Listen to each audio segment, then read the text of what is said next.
Victor was born with teeth of pure gold. But this wasn't a blessing, it was a curse. From the moment he first smiled in the hospital, the deadly nature of his condition became clear. The nurse who saw his golden teeth collapsed instantly, followed by a doctor and 2 more healthcare workers.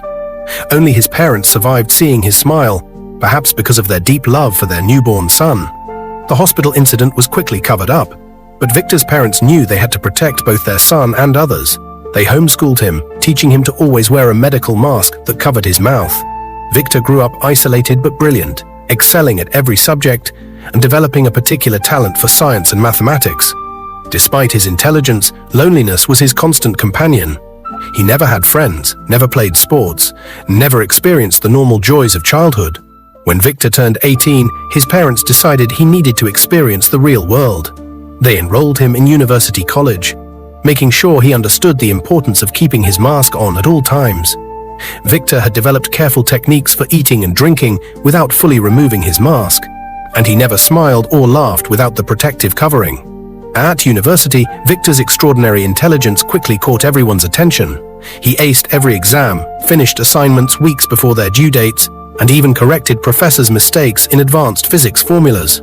But his perpetual mask made him a target for curiosity and eventually bullying. Brad Thompson, the university's star athlete and self-appointed king of campus, took particular interest in Victor's mysterious appearance. Brad was massive, 6'6" of solid muscle, with a reputation for crushing anyone who defied him. His father's donations to the university meant he could get away with almost anything, and he took full advantage of this immunity. One afternoon in the university cafeteria, Brad decided to make his move. He strode across the room, his athletic frame casting a shadow over Victor's table where he sat alone, carefully eating his lunch while keeping his mask partially in place. "Well, well, well," Brad's voice boomed, drawing everyone's attention. "If it isn't the mysterious mask boy himself." Victor kept his eyes on his food, trying to ignore the interruption. "Hey, I'm talking to you." Brad slammed his hand on the table, making Victor's water bottle jump. "What's your deal, huh? Think you're too good to show your face like everyone else?" Victor spoke softly but clearly. "I have my reasons. Please leave me alone." Brad laughed, looking around at the gathering crowd. "Reasons? What reasons? Are you that ugly? Or maybe you're some kind of freak?" "Leave him alone, Brad." A girl's voice cut through the tension. Sarah Chen, one of the top students in biology, stepped forward from the crowd. Brad turned, his expression darkening. "Stay out of this, Sarah. This is between me and Mask Boy." "His name is Victor," Sarah said firmly, "and he has a right to wear whatever he wants. This isn't high school anymore." Brad's face reddened. He wasn't used to being challenged, especially not by someone half his size. "Oh, I get it. You got yourself a girlfriend, Mask Boy. Need her to fight your battles." Victor stood up slowly, gathering his books. "I don't want any trouble." "Yeah? Well, trouble wants you." Brad reached for Victor's mask, but Victor stepped back quickly. Several students gasped, phones coming out to record what they thought would be another Brad Thompson beatdown. "Don't," Victor warned, his voice steady despite his racing heart. "Trust me, you don't want to see what's under this mask." "Oh yeah," Brad sneered. "What are you going to do about it? You think I'm scared of you?" Sarah stepped between them. "Brad, you're making a fool of yourself. Everyone's watching. Is this really how you want people to see you? Bullying someone just because they're different?" Some students in the crowd murmured in agreement. Brad looked around, suddenly aware of all the phone cameras pointed at him. "This isn't over," he growled, backing away. "Nobody disrespects me on my campus. Nobody." After Brad left, Sarah turned to Victor. "Are you okay?" "Why did you help me?" Victor asked, genuinely curious. Most people avoided getting involved in Brad's activities. Sarah shrugged, collecting some books that had fallen during the confrontation. "Because it was the right thing to do, and I've seen you in advanced physics. Your work is brilliant." "Thank you," Victor said softly, "but you shouldn't get involved. Brad, he doesn't forget when people stand up to him." "I can handle Brad Thompson," Sarah replied with a small smile. "He's all muscle and no brain. Besides, I'm curious about you. Not about what's under the mask," she added quickly, seeing Victor tense up. "About your mind. The way you solved that quantum mechanics problem last week was incredible." For the first time in years, Victor felt something dangerous, hope. Could he actually have a friend? But the weight of his secret pressed down on him like a stone. "I should go," he said abruptly, turning away. "Wait," Sarah called after him. "We're having a study group tonight in the library, 4th floor, the quiet section. You should come. Victor hesitated, then nodded slightly before hurrying away. As he walked to his next class, he could hear Brad's voice echoing down the hallway. Nobody makes me look stupid. I'm going to find out what that freak is hiding if it's the last thing I do. That evening, Victor stood outside the library's 4th floor for nearly 20 minutes, debating whether to join the study group. Through the glass doors, he could see Sarah sitting with 3 other students, their books spread across the table. Finally, gathering his courage, he pushed open the door. "Victor, you came." Sarah's genuine smile made him feel both welcome and worried. "Everyone, this is Victor. Victor, meet Emma, David, and Mike." "Hi," Victor said softly, adjusting his mask nervously. Is it okay if I join?" "Of course." Emma moved her bags to make space. "We're stuck on Professor Williams's quantum mechanics assignment. Sarah says you're like a genius at this stuff." Victor sat down carefully, keeping some distance between himself and the others. "It's not that hard once you understand the basic principles." For the next 2 hours, Victor found himself slowly relaxing as they worked through problems together. He discovered he had a talent for explaining complex concepts in simple terms, and the others seemed to forget about his mask as they focused on their studies. "Man," Mike laughed after Victor helped him solve a particularly tricky equation. "Where have you been hiding all semester? We could have used your help weeks ago." Victor tensed at the word hiding, but Sarah quickly changed the subject. "Hey, did anyone understand what Professor Williams said about the double-slit experiment?" Meanwhile, in the campus gym, Brad was working out his frustrations on a punching bag, his massive fists making the heavy bag swing wildly. "I can't believe you let that freak and that smart-mouth girl embarrass you like that," said Jason, one of Brad's faithful followers, spotting him on the bench press. Brad sat up, his face red with exertion and anger. "Shut up, I've got a plan. Nobody makes me look stupid and gets away with it."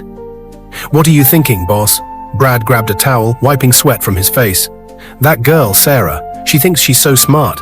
Let's see how smart she is when she helps us get what we want." "What do you mean?" "Victor won't let his guard down around me, but Sarah." Brad's smile was cruel. "She's already getting close to him. All we need to do is convince her to help us." The next day, Brad cornered Sarah after her biology class. Despite his intimidating size, she stood her ground. "What do you want, Brad?" "Just a friendly chat." His tone was anything but friendly. "You're getting pretty close to Mask Boy, aren't you?" "His name is Victor, and it's none of your business." Brad's voice dropped to a threatening whisper. "Here's the thing, Sarah. I looked you up. You're here on a scholarship, right? Would be a shame if someone told the administration about your little tutoring business." Sarah's face paled. She had been helping struggling students with their coursework for money, something strictly against university policy. "You wouldn't help me find out what's under that mask," Brad said, "and nobody needs to know about your side hustle. Think about it. Don't you want to know what he's hiding too?" Sarah pushed past him, but Brad called after her, "Clock's ticking, sweetheart. Make the smart choice." Later that day, Sarah found Victor in their usual study spot, but she couldn't focus on the equations in front of her. "Victor," she said finally, "we're friends, right?" He looked up from his textbook, eyes wary above his mask. I think so, yes." "Then why won't you trust me? What are you hiding?" Victor stared at Sarah for a long moment, his heart racing. He'd never wanted to trust someone so much, but the weight of his secret felt overwhelming. "Sarah, please understand," he said softly. "It's not about trust. It's about keeping you safe." "Safe from what?" Sarah leaned forward. "Victor, whatever it is, you can tell me. Is someone threatening you? Is it something illegal?" "No, nothing like that." Victor gathered his book suddenly. "I should go." "Wait," Sarah caught his arm. "Brad threatened me today." Victor froze. "What? What did he do?" Sarah explained about Brad's blackmail attempt. Victor's hands clenched into fists as she spoke. "I would never help him," Sarah assured him quickly. "But he's not going to stop, and if he exposes my tutoring—" "I'll help you," Victor said firmly. "We can find a way to stop him without— Just tell me the truth." Sarah's voice cracked with emotion. "Whatever you're hiding, it can't be worse than letting Brad destroy people's lives." Victor sat back down heavily. "You're wrong. It is worse. Much worse." He looked around the empty study room, then spoke barely above a whisper. "My teeth. They're made of gold." Sarah blinked. "That's it? That's your big secret? You're hiding gold teeth?" "Not just gold teeth. When people see them, they die. Instantly." Sarah stared at him, then laughed nervously. "That's not funny, Victor." "I wish I was joking." His eyes were dead serious above his mask. "The first time I smiled as a baby, 3 hospital workers died. The only ones who've ever survived seeing them are my parents." That's impossible," Sarah whispered, but something in Victor's voice made her doubt creep in. "Now you know why I can't just show everyone. Why I can't prove Brad wrong. It's not about me, it's about keeping people alive." Before Sarah could respond, they heard voices in the hallway. Brad and his friends were approaching the study room. "He's got to be here somewhere," Brad was saying. "Check every room." Sarah acted quickly, grabbing her things. "Quick, out the back door. I'll distract them." Victor slipped out just as Brad entered the room. Sarah pretended to be studying alone. Well, Brad smirked. "Just the person I wanted to see.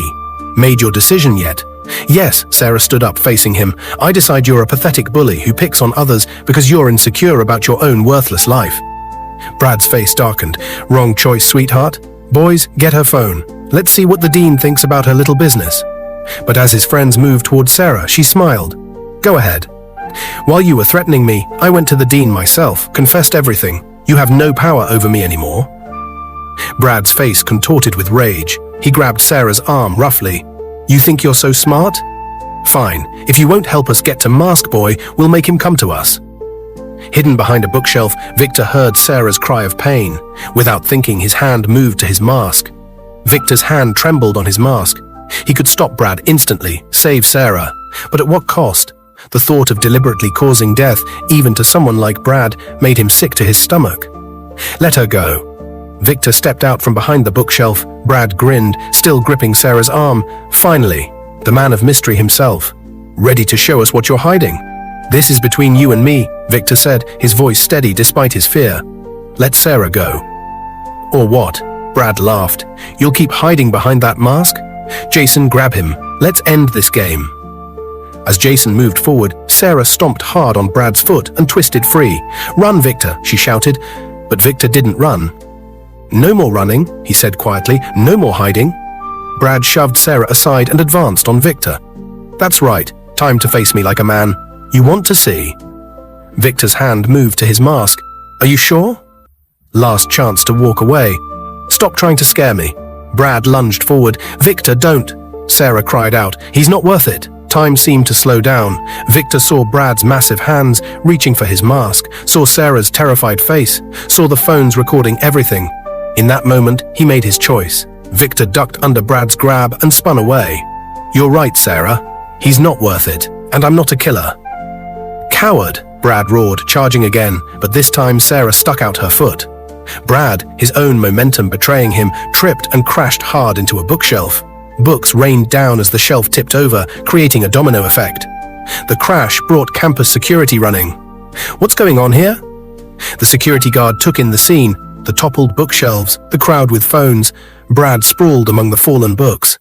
"He attacked us," Sarah said firmly, pointing at Brad. "We have it all on video, multiple videos actually, including him threatening me earlier." Brad tried to protest, but the evidence was overwhelming.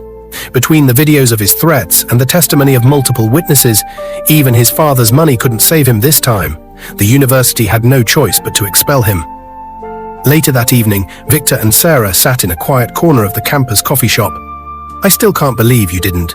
Sarah trailed off. "Show my teeth?" Victor's eyes crinkled above his mask. He was smiling. "I've spent my whole life protecting others from my curse. I couldn't become a killer just because someone deserved it." "But how did you know I wouldn't betray your secret? When you told me about your teeth, you took a huge risk." Victor was quiet for a moment. "Sometimes you have to trust someone, and you proved today that I chose the right person to trust." Sarah reached across the table and squeezed his hand. "Your teeth may be deadly, but your heart is what matters most." Over the next few months, things changed at the university. Without Brad's bullying presence, other students who had been hiding or afraid began to come out of their shells. Victor, while still wearing his mask, found himself making more friends. People stopped questioning why he covered his face and accepted him for who he was. Victor still wore his mask, still had to be careful every day of his life. But he was no longer alone. He had found something he never thought possible: true friendship, acceptance, and the strength to face his challenges without compromising who he was. Sarah kept his secret, understanding that true friendship wasn't about knowing everything about someone, but about accepting them as they are. She never asked to see his teeth, never pressured him about his mask.